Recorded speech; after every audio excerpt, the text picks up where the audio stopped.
Hello and welcome to the Maritime Impact podcast. I'm your host, Eirik Nyhus, Director Environment for Maritime at DNV. This time around, we're not going to be discussing regulations specifically, but rather having a look at what, at least partially, is part of the response. More to the point, we're looking at energy efficiency technologies, along with some other aspects of shipping decarbonization. I'm thrilled to be joined by my good colleague Jason Stefanatos, our Global Decarbonization Director, to do a deep dive into what is happening in the industry, what the drivers and barriers are, and in particular how we see energy efficiency technology contribute to the decarbonization of shipping. We hope you enjoy this episode, and now on to the show. Well, Jason, welcome to the show. Before we get going, tell us a bit about yourself and your role here at DNV. I mean, what do you actually do for a living? Hi, Eric. Thank you for inviting me. Quite happy to be here. After countless times of listening to your podcast, it's great to be part of it. So, in a nutshell, my role is to connect the industry and DNV. I talk with the various stakeholders of the industry to understand pain points, needs, trends externally and internally, and I keep an overview of the various tracks of decarbonization. And then I make sure that we are moving along these directions. In broad terms, I deal with fuels, energy efficiency, and emissions management. And the past years, decarbonization has been one of the hottest topics, and we see it becoming increasingly important. Now that the GFI will kick in with a higher monetary incentive, we expect a significant drive towards more work around those topics. So you're kind of sitting there like a spider at the center of the web, I guess. No insult intended, of course. None taken. So you mentioned it already, but with the rapid rollout of greenhouse gas regulations over the last few years, and now with the net zero framework approved by the IMO, I mean, we're still waiting for adoption and all that, but we take that for granted. We're going to get there. We see that the complexity and the stringency of the landscape has really evolved. Now, with the Fuel EU Maritime and, as mentioned, the NZF, Net Zero Framework, the focus has really been on fuels, or maybe more precisely, the energy use on board ships, which, of course, to a large extent is fuels. My question to you, how are we seeing industry responding? And what do you expect this response to look like further down the road? Are we in a stasis? Is it evolving? How do you see things moving here? Well, over the past years, we see a lot of activity around fuels. We maintain in DNV a platform called Alternative Fuels Insight, where we monitor all industry activity around alternative fuel ships and shore production. And we consistently observe increase of uptake within the order book. In the order book, it's almost above 35%, excluding the LNG carriers. And if we include the LNG carriers, it's more than 50%, which is quite impressive. So far, this has been mainly on a voluntary nature, with main drivers being the commercial ones. Although we have a CO2 tax, ETS last year and Fuel EU this year, they are at a point and a level that they are not ready to move the needle. And this is why we don't see uniformity in the uptake as well. Container ships, cruise ships, car carriers are quite high on the uptake. Some claim we saw the last order of conventional fueled vessels for specific size and type of ships. But then we have bulkers and tankers that are quite lower on the uptake. And this is definitely connected to the product being carried and how close this is to the end user. You mentioned Fuel EU, and I guess would be a good time to also reference that we have a quite extensive white paper explaining the regulation, implication, and the dynamics on that. And we also recently published on wind-assisted propulsion systems and biofuels. And the reason why we published on biofuels is that this is the most popular solution used as compliance for Fuel EU. It is a very good short and mid-term solution, but may not be available at a decent cost in the future. So we always suggest to the ship owners to not just rely on the biofuels, but ensure in parallel that you investigate and plan on the other tracks of fuels as well for the future. So when we kind of look at trends here, which it sounds like AFI is really it's about a trend monitoring thing, and when we're trying to track decarbonization by using dual fuel tech as a proxy, in a way that's not the whole story, because as you mentioned, biofuels, that's essentially a drop in into existing tech, existing engine propulsion systems. So that means that we need to be a bit nuanced in how we monitor this in order to keep both things in our mind at the same time, I guess. Exactly. I mean, typically we monitor the completely new fuels, meaning of LNG, methanol, ammonia. But biofuels and bio versions of those fuels should also be monitored, because this is a very big part of achieving our short and mid-term goals, of course. So you mentioned it already with Fuel EU Maritime, ETS white papers. So the recent regulations, Fuel EU Maritime, the IMO greenhouse gas intensity requirements, they're all about energy greenhouse gas footprint. In reality, mostly about fuel. But from your perspective, Jason, what is really most important? Fuels or energy efficiency? That's a very good question, and a very frequent one, I have to admit. I'd say both. Both are critical. I would say fuels and energy efficiency with technology as two main categories, and both are quite important.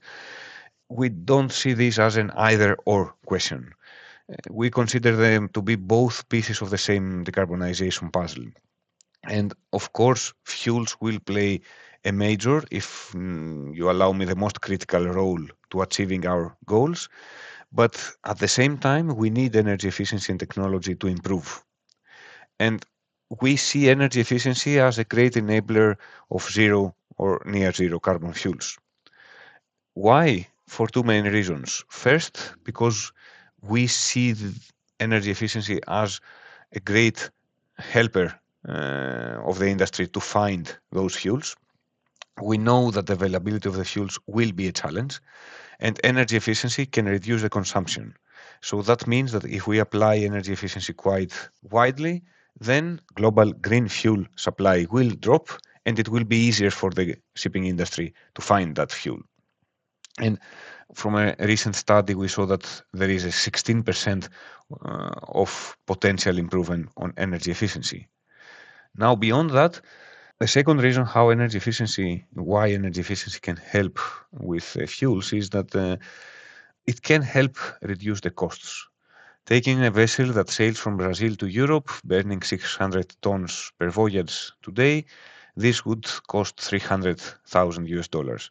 So reducing consumption by 20%, that would mean 60,000 US dollar savings per year.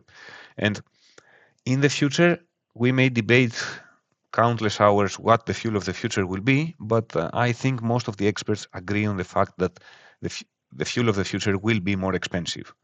So in that reality, with higher fuel costs, the savings will be multiple times higher. And in that case, energy efficiency can help alleviate partly the cost of the fuels, which is also a big challenge of these new fuels adoption in the shipping industry. I guess also we could say that by contributing to savings when you have higher fuel cost, higher energy cost, you're also making more expensive energy efficiency technologies attractive, in the sense that you'll be getting payback from technologies in a reasonable time now that you wouldn't have gotten under low fuel prices. So I get your point. Multiple prongs here that all kind of pull towards the same ultimate goal. Now, I want to pick up a little bit on the number you mentioned, 16% there. If it's 15 or it's 20, you use 16, that's fine. What we hear from some stakeholders, of course, is that they're already very energy efficient. They have invested hugely. There really isn't that much more they can do.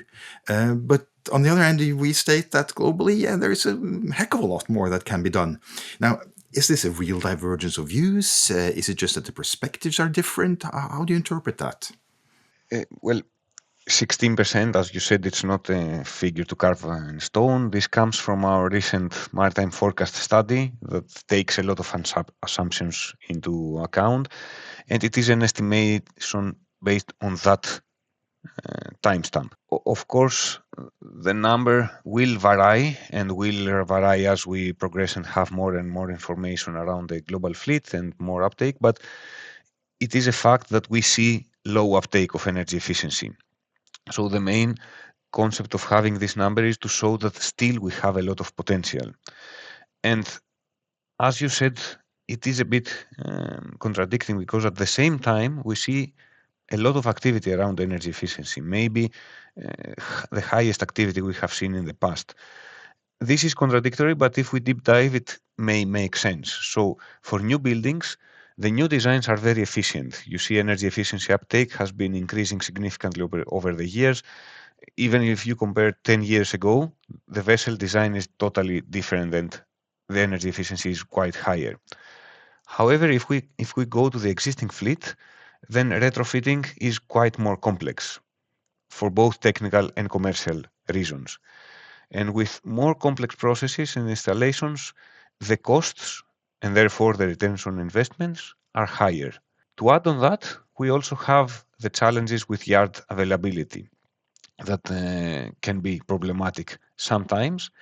And these are the main two reasons among many that we see as the leading reasons for having low uptake. Recently, we had a report and we had some statistics behind the uptake in the global fleet, and we saw that there, even at the best combination of ship type, size, and technology, there was the highest amount of uptake was less than 20%. Overall, it was, I would say, 10 to 12% uptake of energy efficiency. That means that we have the biggest part of the global fleet not having adopted energy efficiency yet. And this is something that we think we need to work on to increase the energy efficiency and decrease the fuel consumption, because for me the most important item of that is that you don't really need extra infrastructure development like you do with fuels or onboard carbon capture. The technology is there, the ships are there, it's just a matter of installing the technology and having a lower fuel consumption. And of course, the big challenge here is the techno-economics. It will not always make a positive business case to install energy efficiency on board the vessel. So to me, you've now given us a lot really on what you see as main challenges and why uptake is not higher and so on. Do you think knowledge is an important part of this? I mean, we have done our recent energy efficiency report, and please tell us a little bit more about that. But is it a knowledge gap that is the crucial part of this conundrum here? Yeah, you can definitely say that. But to bring another perspective, first of all, let me take one step back and mention the report that you also referred to. This was the energy efficiency report that was published 2 months ago, where we cover more than 40 measures around energy efficiency. And we tried to give a very cold-blooded, unbiased view of all the energy efficiency measures, including the main challenges, the industry experience, class and statutory requirements, and also some techno-economic elements. And we have included also an applicability guide that takes into account ship type, size, age, and the various aspects of the technology. And this is where it becomes interesting, because we don't see many energy efficiency measures being globally and universally dominant and having a positive impact on all vessels.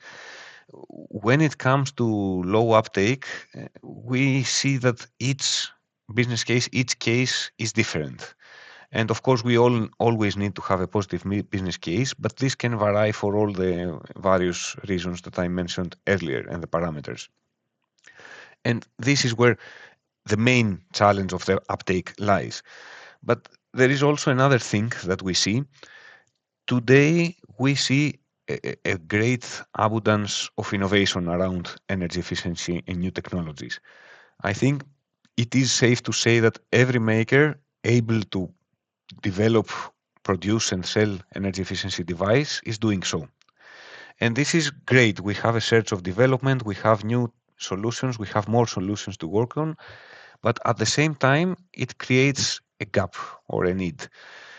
We see a lot of new technologies and quite impressive saving claims, but this can be far from truth. It could be that sometimes the savings are estimated at operating conditions, that the vessels are not sailing often, or even that the methodologies used to calculate the savings do not isolate the effects of the measure per se.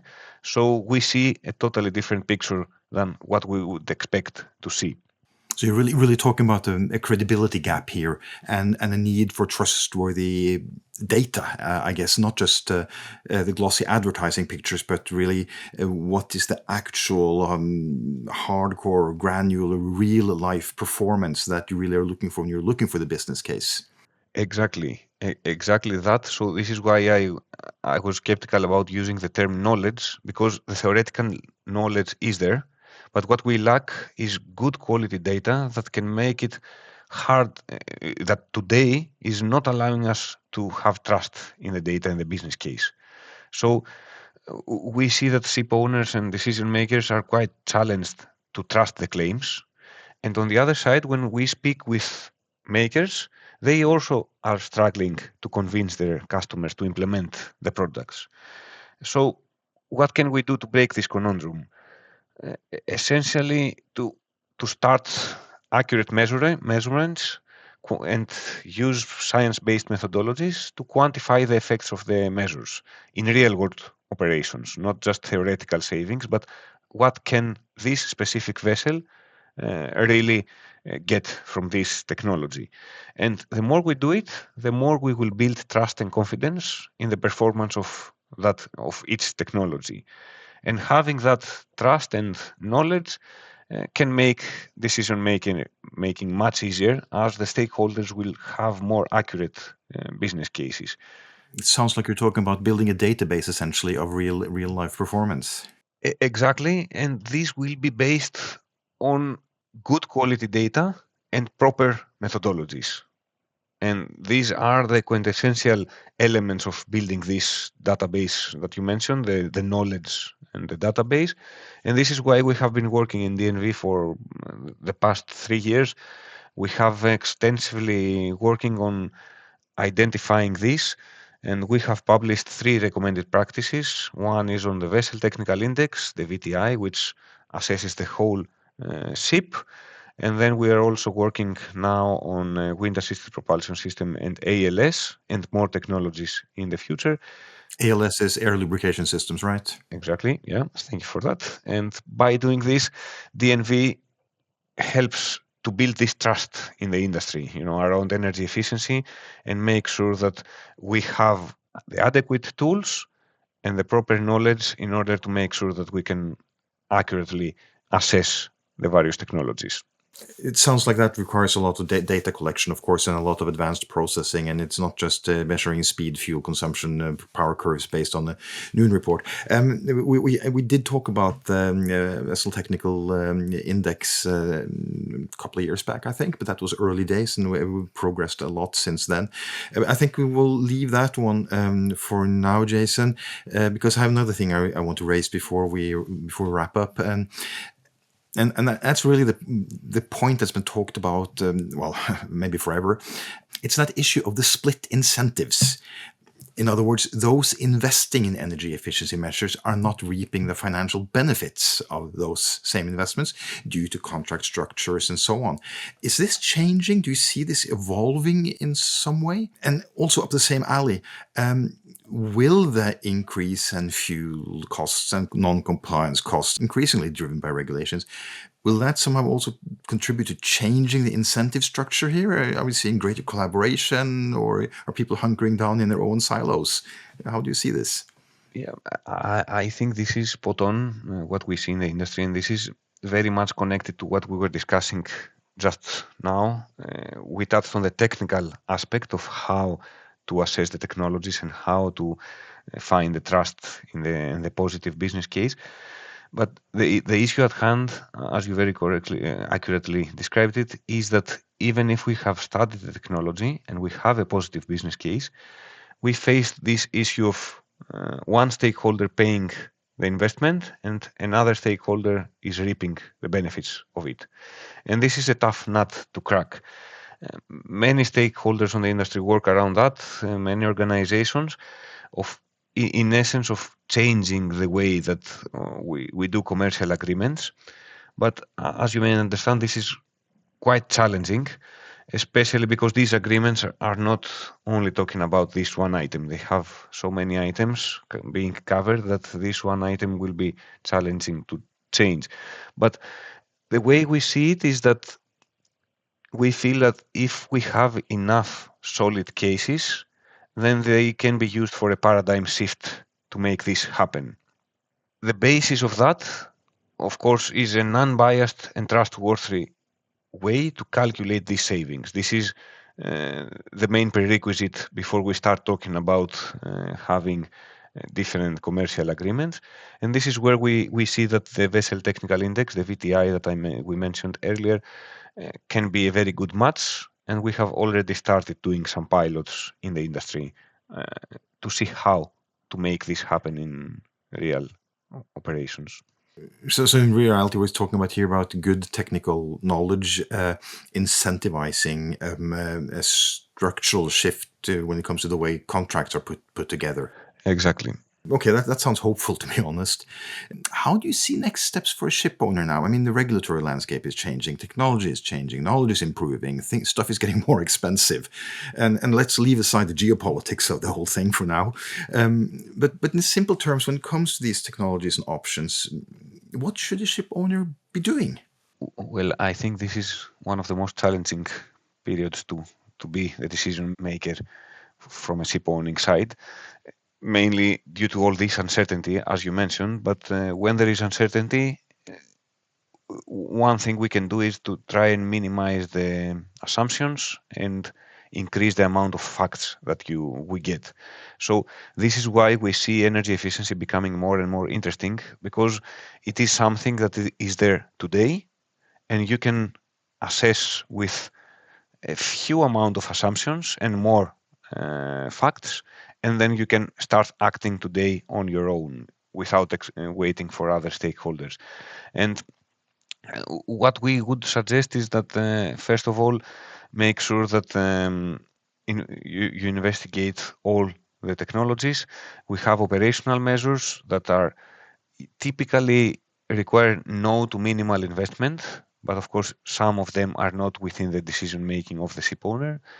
Propulsion and hull and machinery systems that are what I call the typical traditional energy efficiency measures. We have been working around them for decades.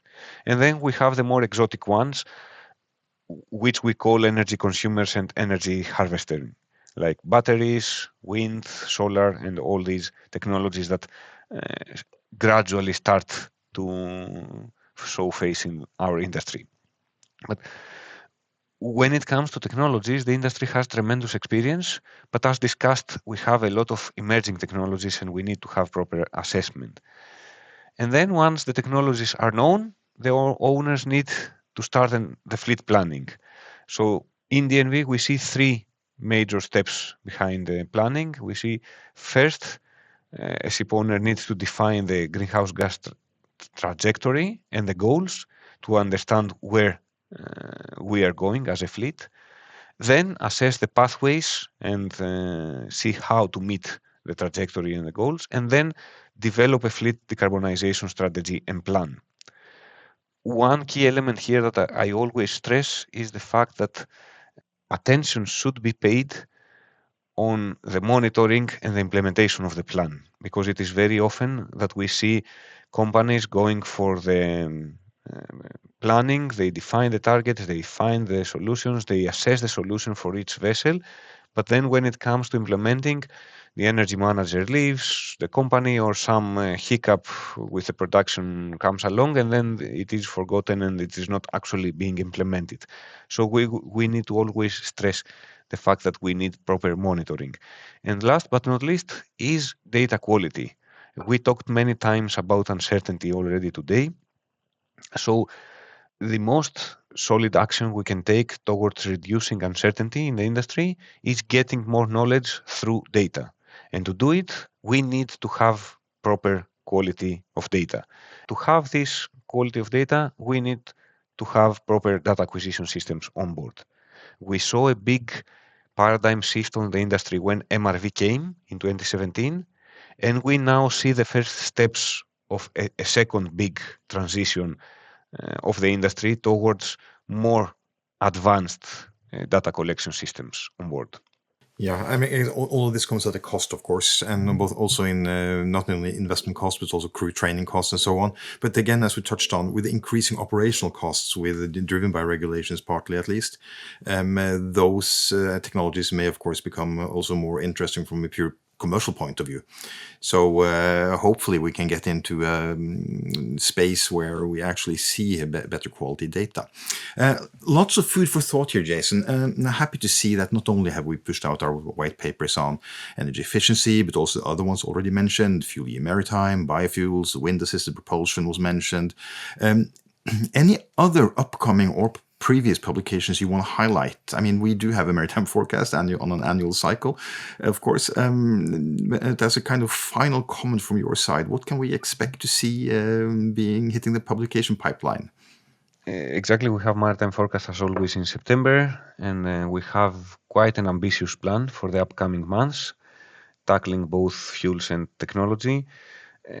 I would like to point out that the DNV white papers consolidate both technical knowledge from our global experts, but also try to bring in the business perspective as well. And we try to do this in an unbiased way. We have the timeline to cover the most popular solutions when it comes to fuels, the main new fuels, but also some focus on the energy efficiency technologies. We had the big report. Now we start to deep dive into categories and subcategories of technologies. And what we try to do is to be fact-based and to give this input to the industry to reduce uncertainty. As a recap, I think it is quite critical on this time period and of great uncertainty to have organizations like DNV and act as the unbiased sources of information, to stick to the facts and make sure that we provide this technical guidance to the industry around fuels and technology in the most agnostic way possible. I think I'll wholeheartedly second that view, Jason. That's part of what we do here at DNV. So, the key takeaways. 1. Decarbonization efforts are really picking up. And as part of that, the IMO GFI was a wake-up call, with a lot of owners working on understanding not only the regulations, but also implications and not least technical solutions and business implications. We also know that the fuel transition has started, but as Jason alluded to, we're looking for solutions, and there is no one silver bullet here, so things will take time. And finally, energy efficiency, it can be a great enabler of alternative fuel uptake, and the industry is of course highly focused on it. And as Jason highlighted, DNV is actively exploring a wide range of decarbonization solutions. You can find all these white papers and reports at dnv.com/publications. I want to thank you for coming on, Jason. It's been really interesting. I hope enlightening, not only to myself, but also to other listeners. So again, thank you for coming on board. I think we'll talk again in the not too distant future. Thank you very much for the invitation. Very, very glad to be here. And of course, we will do.